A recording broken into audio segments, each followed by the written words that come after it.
Workout કર્યું, હવે pizza ખાઈશું. આ મારું ડાયટ. હવે ખાएंगे પીઝા. आज बनाना पीज़ा. તો ગુડ મોર્નિંગ ગાઈસ, કેમ છો બધા? મજામાં ને? વ્લોગ નંબર 16 ચાલુ કરીએ છીએ આજે આપણે ઘરેથી જ, કેમ કે હવેથી ઓનલાઈન સ્ટડી થઈ ગઈ છે આ વોરના લીધે.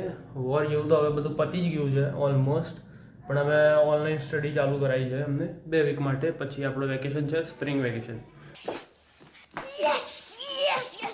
આપણું વેકેશન છે સ્પ્રિંગ વેકેશન. અને આજે હું થોડો મોડા ઉઠ્યો, બી હાલ નહીં જ આવ્યો છું. અને જો બહારનું વેધર જો ખાલી બાપુ મસ્ત એકદમ વેધર થયું છે. સવારે છાંટા પણ પડી ગયા, એકદમ વાદળા. બહુ મસ્ત વેધર છે આજનું. તો ચલો આજનો દિવસ ચાલુ કરીએ. મંગળવાર છે. વચ્ચે મેં ક્લિપ્સ નથી મૂકી, વ્લોગ નહોતા મૂક્યા, કેમ કે એનું કારણ હતું કેમ કે બે વ્લોગ ઉતાર્યા અને 2માં લોચો થઈ ગયો હતો. થોડો પ્રોબ્લેમ આવી ગઈ હતી મોબાઈલમાં, તેના લીધે. તો આજે ઓનલાઈન ક્લાસ છે 11 વાગે, તો એ અટેન્ડ કરીને તમને દેખાડીએ આપણે. ઓકે, મળીએ. તો જો ગાઈસ, ક્લાસ ચાલુ થઈ ગઈ છે. અત્યારે ક્લાસમાં બેઠા છીએ અને જો આવી રહ્યા માઇક્રોસોફ્ટ ટીમ્સ ઉપર ક્લાસ ચાલુ છે. આવી રહ્યા પ્રોફેસર અમારા સઈદ શાહ.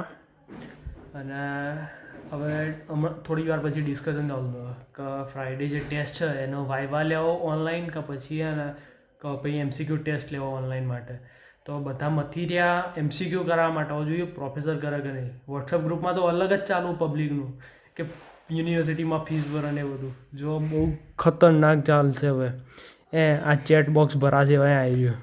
અત્યારે તો ખાલી જ છે, પણ અહીંયા ભરાશે હમણાં ફટ કરતું. તમે જુઓ તો જે બાછી ને પબ્લિક પેલા ઓનલાઈન ટેસ્ટ માટે MCQ વાળા માટે, કેમ કે વાયવા કોઈને નહીં જોતો, કેમ કે છેલ્લા 3 અઠવાડિયાથી તો ઓનલાઈન કરીએ. કોઈ બધું પ્રેક્ટિસ કર્યું જ નહીં, એટલે કોના આવડે એ જોઈએ. આ પ્રોફેસર આપણે કરે કે નહીં કરાવીએ આપણે. ચલો મળીએ ત્યાં. 6.5 hours later. તો ગુડ ઇવનિંગ ગાઈસ. તારા કેટલા વાગે છો? ઓલમોસ્ટ 3:30 થયા છે. હમણાં જ લંચ કર્યો અડધો કલાક પહેલાં. ક્લાસ પતાવ્યો અને અત્યારે આવ્યા છે નેસ્ટોમાં. આ જે યુથ થયું એના પછી તો ભાવ વધ્યા છે જબરજસ્ત. તેલ ને એવું લેવા આવ્યું, થોડું ઓફરમાં આવ્યું. તમને દેખાડું શું પ્રાઇસ છે. તેલ આ તો સામે બધું મટન કપાયું. આના જ હોય. આ રહ્યું સનફ્લાવર 36. હા આવી રહ્યું. આ લેવાનું છે આપણે. ઓલમોસ્ટ એક જ છે, એ લઈ લઈએ. અને અહીંયાથી આપણે ફોર્ચ્યુનનો લોટ લઈશું. 70 દિરહામ ભાવ છે 5 કિલો લોટના. બધાના ભાવ વધી ગયા. તો વસ્તુ લઈએ, તમને દેખાડે શું લઈએ.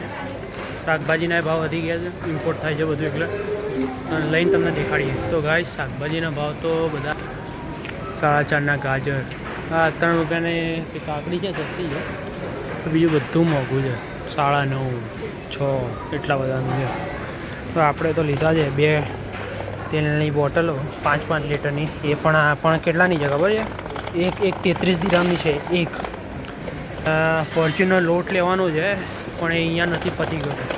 તો આપણે જઈશું સફીર એના માટે. તો સફીરથી લઈશું. બહુ કરવું પડે.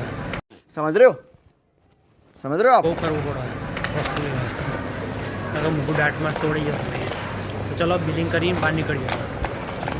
તો ગાઈઝ, આપણે સફીરમાંથી બધો સામાન લઈને આવી ગયા છીએ જીમમાં જવા. રેડી થઈને જાહેરા જીમનો દરવાજો ખોલીએ. એટલે લોક દરવાજો તો લોચો માર્યો. હા, રોડ લોક કરીને જતું રહ્યું. કોક ખોલાવવો પડશે. વર્કઆઉટ નહીં કરીએ તો મજા નહીં આવે. આજે કરવું પડશે. હજી વર્કઆઉટ ચેસ્ટ, છાતી એટલે ગમે તેને જુગાડ કરીએ ખોલાવવાનો દરવાજો. ઓકે. 1 eternity later. તો ગાઈઝ, આ વર્કઆઉટ પતી ગયું છે આપણું. અત્યારે પેલું જીમ તો બંધ હતું, પ્રેસ કંટ્રોલ ચાલુ હતું, એટલે લોચો પડી ગયો. પણ ઘરે આવીને નોર્મલ વર્કઆઉટ કર્યું છે. ચેસ્ટ હતી એટલે પુશઅપ ને એવું માર્યું, ટ્રાયસેપ થોડું કર્યું છે, એટલે ઓલમોસ્ટ થઈ જાય એવું. જો આ બહારનું વેધર દેખાડો બહુ મસ્ત જો સામે સનસેટ થાય છે પેલો રહ્યો સનસેટ થાય છે અને માહોલ એકદમ વરસાદી જો આવા વાદળા દેખાય છે અમને તો તમારા મેં આ ડીમ લાઇટ કરી ત્યારે તો ચાલો હવે આપણે વર્કઆઉટ કરી પડશે વળસો થઈ ગયા થોડો તો નહીં હવે આપણે ખાઈશું ખાવામાં પીઝા આવો હમણાં ડાયટ પ્લાન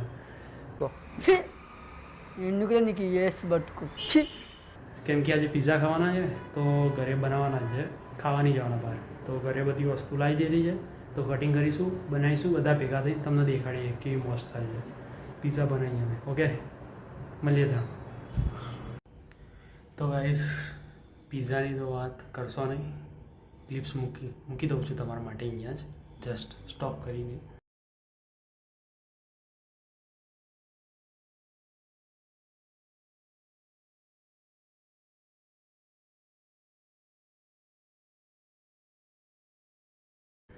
તો પીઝા બહુ વધારે ખાઈ લીધા છે થોડું વોકિંગ કર્યા નીચે 10,000 સ્ટેપ્સ પૂરા કરી દીધા અત્યારે આપણે જો ભણવાનું લઈને બેસી અહીંયા ક્યાં બેસે છે જો જો ગેલેરીમાં બેઠા છીએ વાઈફાઈ રાઉટર જોડે હજી બહાર લીધું ઇન્ટરનેટ કેબલ કેમ કે ઇન્ટરનેટ સ્પીડ થોડી ધીમી પડે છે એટલે તો અહીંયા બેસે છીએ કામ બામ કરીશું બધું પતાવીશું એટલે હવે તમને મળીએ આ વ્લોગને અહીંયા જ એન્ડ કરીએ છીએ તમને કેવું લાગ્યું મને કોમેન્ટ દ્વારા જણાવજો અને તમારા ફ્રેન્ડ સર્કલમાં બધાને શેર કરજો દુબઈની કહાનીઓ તો હું તમને દેખાડતો રહીશ આવનાર નવું તો ચેનલને સબસ્ક્રાઈબ કરવાનું ભૂલતા નહીં વ્લોગને લાઇક કરવાનું ભૂલતા નહીં કેમ કે તમે લોકો જુઓ છો ખરી પણ એમાંથી અડધા જ લાઇક કરો છો તો લાઇક કરી દેજો સબસ્ક્રાઈબ કરી દેજો અને શેર કરજો તમારા ફ્રેન્ડને તો મળીએ ત્યાં સુધી જય શ્રી કૃષ્ણ તમને